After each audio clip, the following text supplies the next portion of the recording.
Happy Sunday, everybody. And for those across the pond, happy Monday. Every Sunday, what I do is my meta breakers, which are decks that were successfully piloted to Mythic with at least a 60% win rate and at least 50 matches, and done with what looks like a good MMR, so that feel relatively confident in the deck, right? So right now, we're about a week out from the bans in Standard, in Final Fantasy, the end of week 3. And we've seen a substantial change to the meta after the bans. We're starting to see a little bit of some of the old problems come back. So we'll talk about that tomorrow, like Rakdos aggro, where you're still able to get a turn 3 win, is certainly alive and well. And mono black mid-range was a big, everyone's getting the reps in prior to rotation. And Celestial Rabbits has been doing quite well. Like I said, we'll talk more about it tomorrow. So let's get started. So this one is Dimir Crime by Angel Lim, went 37 and 19 for a 66% win rate, and you'll see a theme throughout these decks, which is that they're all good against mono black midrange, which again, like I said, last week was kind of the most popular pick on the ladder. That's being replaced by Celestial Rabbits to some extent. So it was 83% against mono black midrange, and it's kind of, so there was a version of this that was very similar back in the first little part of Foundations. It was kind of like, how are we going to get Omniscience to work prior to adding in the Boros Awakening? So since the Boros Awakening is banned, we're just reverting back to this one. So there's a turn 4 Reenact the Crime, which allows you to kind of have the same pace. It's a little bit harder to get to work. It's less consistent because you have to cast something from your graveyard that was put there anywhere this turn. So the original build was going for more of a Jace the Perfected Mind with unauthorized exit to bounce it, to loop and mill the opponent. This one is running an Invasion of Arcavios loop and is ditching the Breach the Multiverse, as well as the Invasion of Tolvada, which was a black and white card that this deck was running, bringing in the white so that you could do the reanimation of Atraxa or Omniscience with Invasion of Tolvada. But the Invasion's rotating out, so we are going to be losing the Invasion of Arcavios. There's a couple of cards in here that are not rotation proof, so keep that in mind. If you are new or returning to Magic, I would hold off on crafting, because we're going to see in 3 weeks an entire change to the meta once again. It's kind of going to be like a double rotation with the bans. So we're going to see a lot of shifting, right? So like mono white life gain seems to be a very popular pick right now. Be careful, it may not turn out to be the best craft, just as a heads up. So this one is using the Invasion of Arcavios, so the sideboard is relevant. So we do have the Breach the Multiverse in the sideboard, which we can loop over and over to, mill them out. So there is still that as a win condition. Creatures you control get +3/+3, return up to 2 target permanent cards from your graveyard to your hand, is a way to kind of just loop the permanent side of things over and over. Titania's Command is another way to win by looping it infinitely. Deadly Cover-Up is the Wrath. Rite of Replication creates duplicates of what's on your board. Eject, you can return target non-land permanent to its owner's hand, and it can't be countered. You draw a card. Sort of similar to the Johann Stopgap, where we saw that before in the Azorius Omniscience decks. And then Cruel Claw's Heist is a way to make sure that they're hellbent if you want to go for completely eliminating their hand. Collector's Vault is used to be able to discard Omniscience to bring it back with Reenact the Crime. Same with the Great Door, being able to draw a card and then discard. Similar things here. Wishclaw Talisman is kind of filling in the spot of the, or I guess additional copies of Beseech the Mirror, allowing you to get the cards that you need, like the Omniscience, in your hand. Atraxa is a win condition in this deck. Instead of going for infinite loops or Invasion of Arcavios, like you can just win off of the value of Atraxa. Meringue River Regent is the way that you enable the loop if you are going to go for bouncing your Invasion of Arcavios, so it's a little bit more thin. And then we have interaction of Into the Floodmaw and Cut Down. So some people will probably mention this in the comments, so I'll get ahead of it. The Azorius Omniscience build with Repair and Recharge will also work on turn 5. Instead of using Boros Awakening on turn 4, you just use Repair and Recharge on turn 5. It is double pip white, so it's a little bit harder on your mana base, and it is rotating in a month.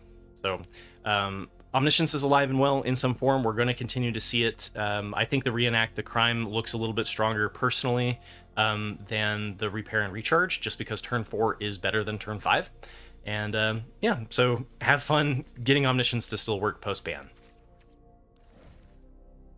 All right, second up here is Golgari Roots by Lycarn. Went 93 and 48 for a 66% win rate. I should have compared this to what we saw kind of in the Pro Tour. I mentioned it last week that Golgari Roots was going to look particularly good in Best of 3. It's also doing really well in Best of 1, again, depending on how much Mono Black mid-range you're coming up against, because for this pilot, it had a 93% win rate against Mono Black. And you're basically just flooding the board with the Insidious Roots, which gives you the plants that can tap to add 1 mana of any color. And then Tyvar, if you're tapping creatures for their mana abilities, they have haste. So you can create these tokens that immediately tap to then create mana that you can then loop into a very large board. And then this one is not looking like it's winning on the spot. Some include the backup fling guy in red so that you can just like win instantly. This one looks like it just kind of floods the board and then wins the turn after. Agatha's Soul Cauldron gives you the ability to propagate, because they come in with the +1/+1 counters, so whatever you hit with the Agatha's Soul Cauldron will go to your Insidious Roots targets. You've got a little bit of Scavenging Ooze here for some graveyard hate, Dredger's Insight and Cash Grab to kind of get things going. The Osteomancer Adept is also part of the infinite combo, or near infinite combo, of being able to cast things from your graveyard, which then triggers more roots, which then leads into more mana that you can use as long as you have the Tyvar in play. Scavenger allows us to get some things back. Disruptive Stormbrood, giving you the artifact and enchantment hate, as well as just like a sorcery omen. Overlord of the Bailmerk fills the graveyard. Molt Tinder does as well. Dragon Sniper is one that we... it's not the activated abilities. Anyway, this one seems like an interesting one just because of keyword soup, right? So Vigilance, Reach, and Death Touch. That's quite a bit of stuff on one card for 1 green. Land on War Elves for a little bit of ramp. Haywire Might gives us a little bit of artifact and enchantment hate as well. And yeah, so close to kind of... Oh, yeah, and then Town Greeter, which we got in Final Fantasy, which fits into this archetype quite nicely. So Roots is looking pretty strong. It's definitely one that's like, it's susceptible to graveyard hate, just like other graveyard-centric strategies, but both alive and well. So if you like graveyard stuff, you've got the Dimir Crime deck, and then you've also got the Golgari Roots. All right, and number 3 here is Jeskai Aritfacts, and by symbols, I don't know how to say that name, I apologize. We're 86 and 46 for a 65% win rate, and it's a little bit of a stretch, but it fits along the same kind of trend for it to be a meta breaker. It's 81% against Mono Black midrange, because if they're answering 1-for-1 the tokens that are being created by the Simulacrum Synthesizer, they're going to have a bad time, right? It's a little bit of a stretch to call this one a meta breaker, though, because Azorius Artifacts has been doing really well, and this one's just bringing in the red to play the Fire Crystal. So as far as like the core of the deck, we've dropped the Assimilation Aegis, which I think is one of the worst performing cards in the deck. It's the mythic equipment that exiles something and then creates a copy. And we're also dropping the Solum Simulacrum, which is a colorless on 4 that gives you a card and like searches for lands. And instead, we're bringing in the full playset of the Iron Crag, which helps us ramp, but then also gives us another target for the Repurposing Bay to then craft into the Simulacrum Synthesizer. And we're also playing the 2 copies of the Braided Net instead of the Solum Simulacrum. So 1 copy of the Fire Crystal just allows you to kind of rebuild after a Wrath better, so that you don't have that turn that allows your opponent to respond. And yeah, gives your artifact, your big artifact tokens haste. And then we've got the Stone Brain and the Ghost Vacuum to hate on graveyard strategies like the first 2 decks. Boros Dragonstorm by Ara Ujo went 47 and 30 for a 61% win rate and 75% against Mono Black. And this one is a combo deck that wasn't getting as much attention because the combo is a little bit slower than the original Azorius Omniscience deck. But basically what you're doing is playing Breaching Dragonstorm and then infinitely bouncing this over and over.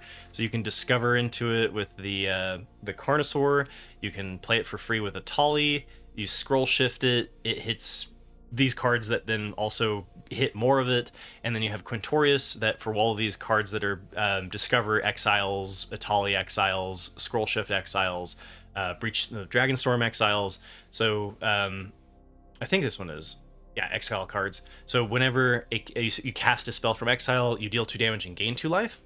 Is part of why you have the con, and then you can use it to basically like find a scroll shift by down ticking. So if you haven't tried the Dragonstorm deck, right now is a good time to do it. But again, keep in mind that some of the cards are rotating in just a couple of weeks. The end of July is where we're going to get Edge of Eternities, and that's where we're going to go through the whole rotation process. This one I thought was really cool. We've got Simic Merfolk by 1 Keck, went 56 and 28 for a 67% win rate. And there's been this kind of deep root pilgrimage deck that people have been trying to get to work to some extent. Usually we see it a little bit more in the best of 3 tournament scene than we do in best of 1. But it has some potential, and it got a really cool tool in Final Fantasy. So Summon Leviathan returns every creature that isn't a Kraken, Leviathan, Merfolk, or Octopus, or Serpent to its owner's hand. So all of your Merfolks get to stay on the battlefield. You have the Lumbering World Wagon, which is a vehicle.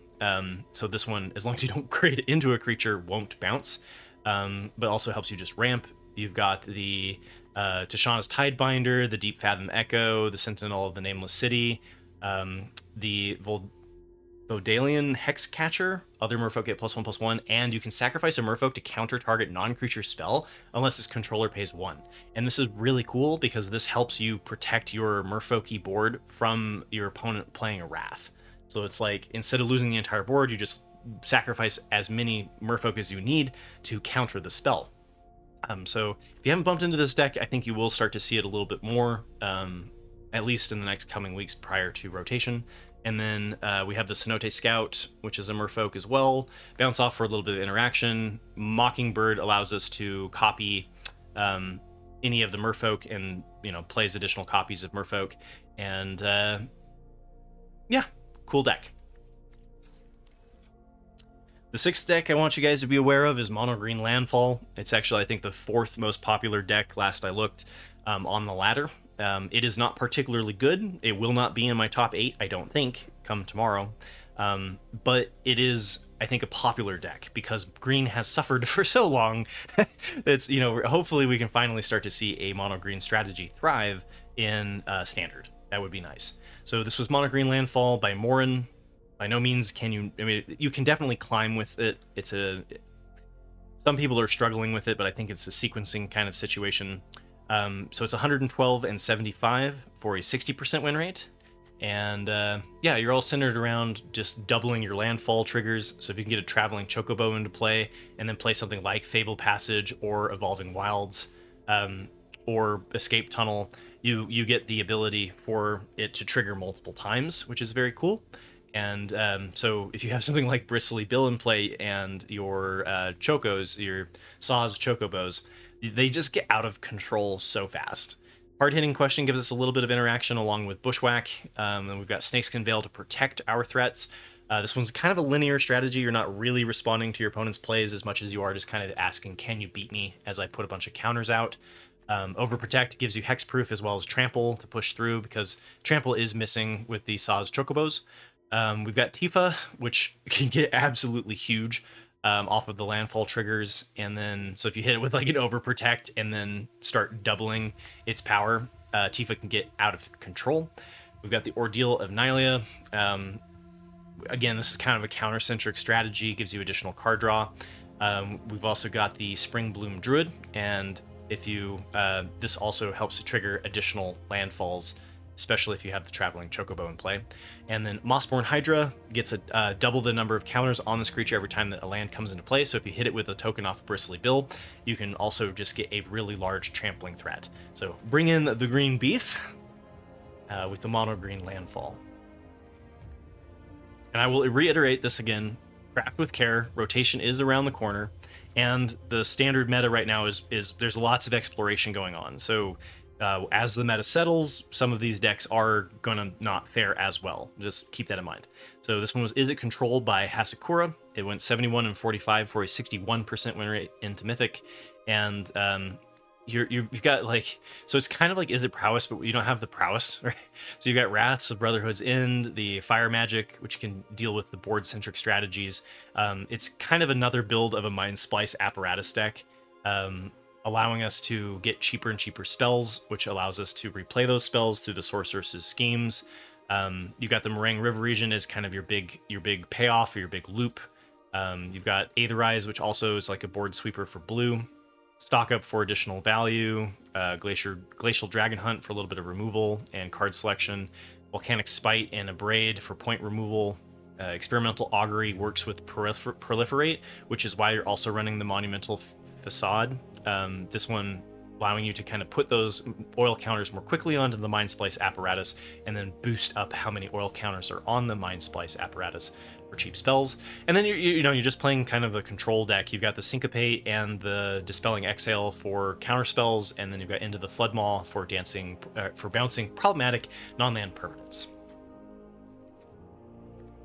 Oh, and then of course we've got Boros Convoke. So Boros Convoke was a strategy that was very popular last year prior to rotation, and then when we lost the Voldaren Epicure, it just really never really came back in full force, right?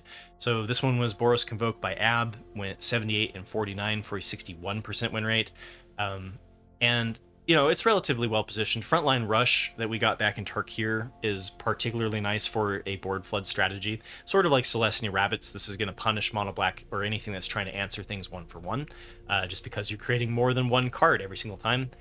You still got the Gleeful Demolition. This one's running a single copy of the Ocean Frontliner, which I think is a decent replacement for the Voldaren Epicure. We also have the Nesting Bot, which is an artifact that you can hit with the Gleeful Demolition that some people have been exploring in Aether Drift. And you got Warden of the Inner Sky, which is able to tap a bunch of your dudes. Novice Inspector creates the clue token that you can also hit for the Gleeful Demolition. This whole strategy, you're trying to get a turn 2 Knight Errant of Eos, which, keep in mind, this will rotate out in a couple of weeks. And that then helps you dig for your turn 3 Imadane's Recruiter, which you can then play on turn 3 and pretty much destroy your opponent, get really close, right? As I mentioned last week, Starting Town I think is a relatively safe craft because I think it's going to replace a lot of the pain lands that we're seeing rotate out when we lose Brothers War. So I think this one's going to be particularly nice until we get more fixing. Do keep in mind though, in Edge of Eternities, we are getting the shock lands, so they will see some play as well. But the Starting Town can kind of get you there while we wait for the additional fixing to come in. This one's also running the Sky Knight Esquire, which is not in every Boros Convoke list I've seen. But whenever creatures come into play, you get +1/+1 counters, and then if it has 3 or more, it has flying, so it can be a really good threat. And then Case of the Gateway Express. This one, some Boros Convoke lists will be running the War Leader's Call, and like the Mobilize, that your opponents can't cast spells during your turn card, I've seen explored. So there's definitely a couple of different builds for Boros Convoke out there. We'll see where things land post rotation. So because this one's a little bit more dependent on the Knight Errant of Eos, which again is rotating out in a month. So hope this all finds you well. Hope this gives you some cool ideas if you want to kind of play an off meta pick. Surprise your friends with a deck that isn't just Rakdos aggro. And if you don't know about Rakdos aggro, I'll be talking about it tomorrow. So good luck climbing the ladder, everybody. Good luck with your RCQs. And I wanted to say thank you to DIC. Thank you for becoming a member. I appreciate the support. And if you want to become a YouTube member yourself, think about it. This show is brought to you by viewers like you, contributing to the cause by becoming YouTube members. So thank you again. And I'll see you all tomorrow. Take care.